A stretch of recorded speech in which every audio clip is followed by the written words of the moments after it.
حضرت علی سے روایت ہے کہ جو شخص ہر روز صبح کو اور شام کو یہ کلمات طیبہ 100 مرتبہ پڑھے گا وہ فقر و فاقے سے محفوظ رہے گا، غنا کا دروازہ اس پر کھل جائے گا۔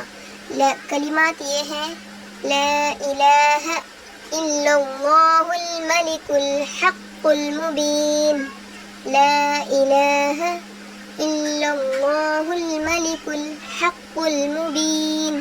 پریشان ماں باپ، بچہ نافرمان ہو، شرارتی ہو، تنگ کرتا ہو، پڑھائی میں دلچسپی نہ لیتا ہو تو روزانہ یا منیب 100 بار پڑھ کر دم کریں۔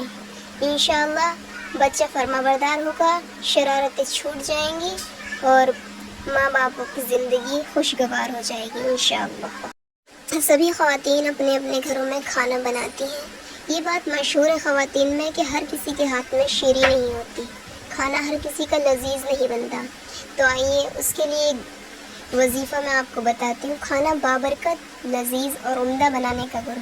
کھانا پکاتے وقت 21 بار اللہ المصور الودود پڑھ کر کھانے پر دم کر دیں۔